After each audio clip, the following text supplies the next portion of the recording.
Hi, my name's Gary McIntyre. I'm a member of the Weststar Class of 2011. Today I'd like to share with you an interview I had with Mr. Bill Williams of Paris, Tennessee.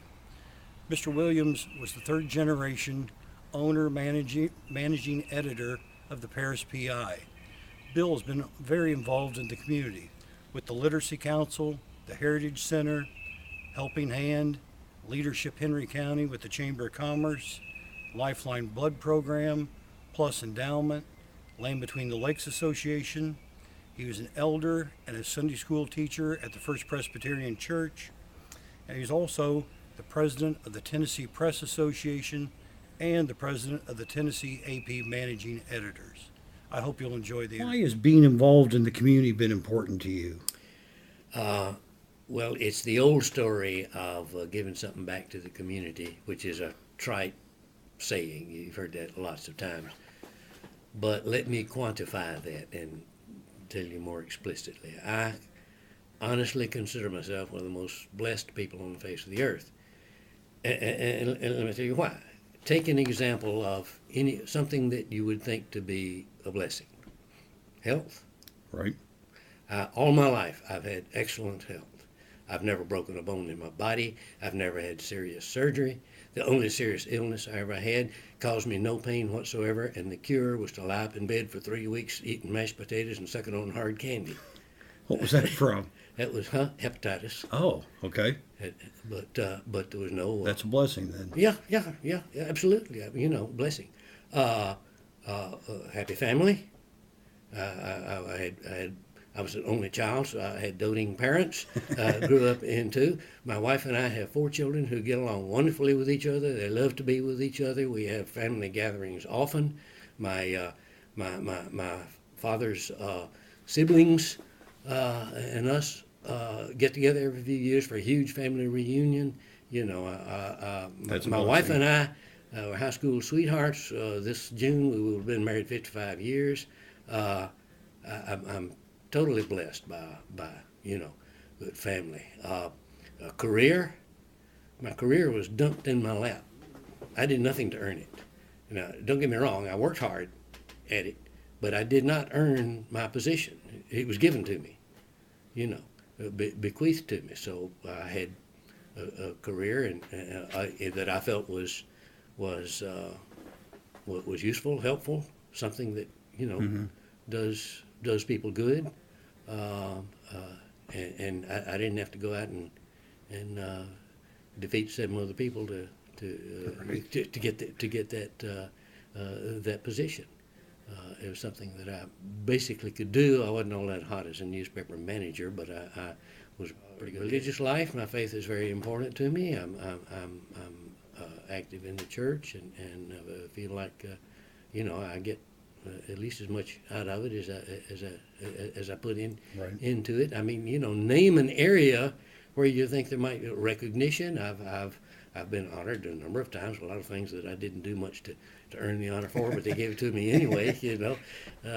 If you do anything at all and you hang around long enough, you're going to be named Person of the Year by the Chamber of Commerce. I guess, maybe Keep showing up. Yeah, that's right. You keep showing up. That's a large part. It seemed to fall on me.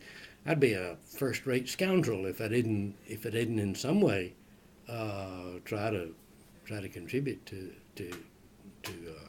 But hard work goes with that. Well, sure. I mean, good Training. gracious. Yeah. Why did you choose the groups that you're in, like Literacy Council, Habitat for Humanity, Optimist Club? Was there something that drew you to that? No, I guess it was what they tell salesmen that you don't make the sale unless you make the ask. Right. Well, people came and asked me, we need some help here. Would you mind doing this? So I'd respond. In the case of literacy, it was Miss Lucy Upchurch, who was a one-person literacy force back years and years and years ago. Gathered a small group of people in her church, whom she tutored in one-on-one tutoring of illiterates, but she needed an organization since she needed something bigger to support. That she was getting more work than she could more do. Than one-on-one. Right, more than one-on-one, and she asked if I could try to help organize a group, and I did. Heritage Center, the couple who founded the center wanted to set up a board to get it organized and asked me if I'd serve.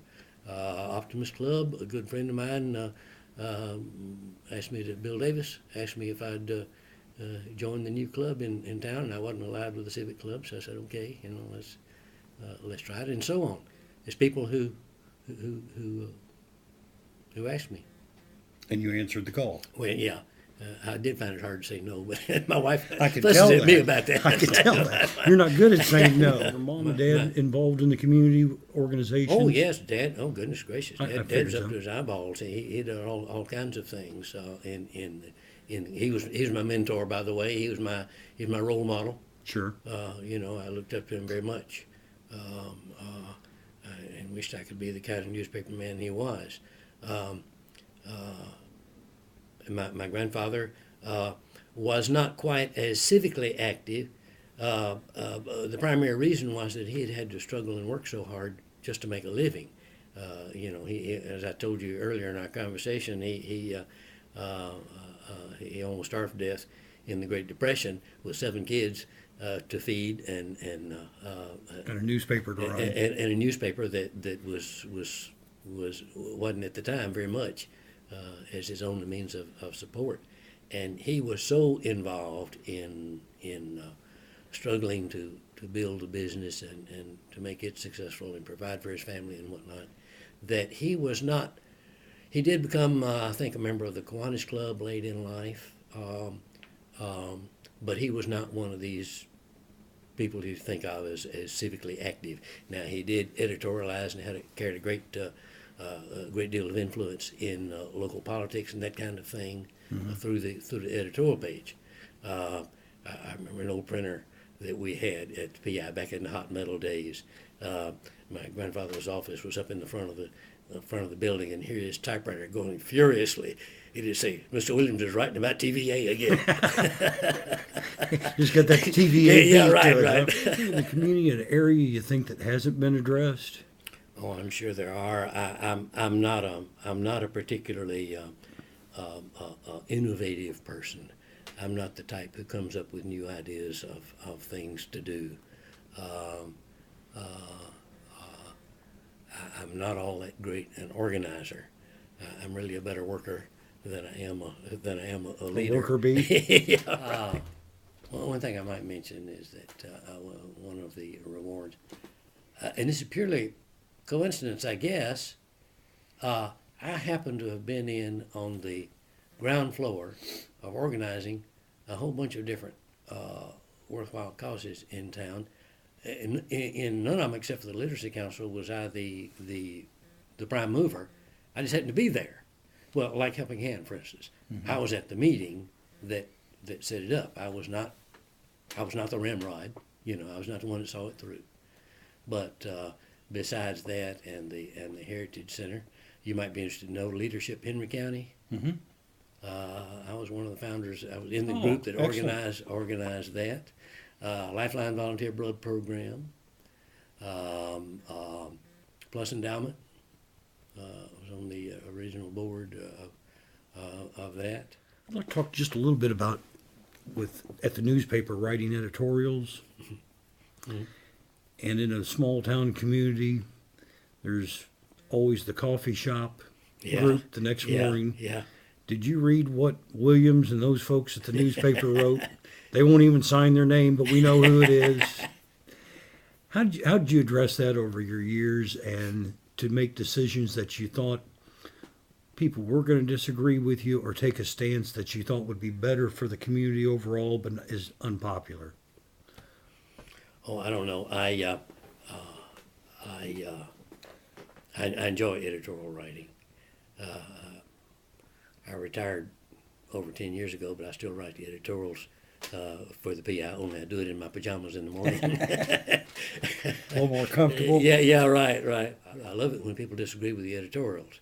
we get, every now and then an irate letter to the editor saying that dumb so-and-so, So at least you know they're reading the paper. Yeah. Well, right. Not only do you know they're reading the paper, they're thinking about the issue, which is, I think, one of the primary purposes of an editorial, is to get people to think about the issue that is explained. I try in my editorials, I don't always succeed, but I try to at least suggest part of both sides of an issue. I try to deal with possible objections to the point that I'm trying to sell, and say in a way why I don't think that's a good idea. Why I think, of course, I'm advocating it. And talking about West Tennessee, I don't know what the future of West Tennessee holds. The closing of the Goodyear tire plant in Union City is sort of a symptom of the kinds of things that have happened and seem to be continued to happen to small towns like ours. I certainly don't see us withering up and dying.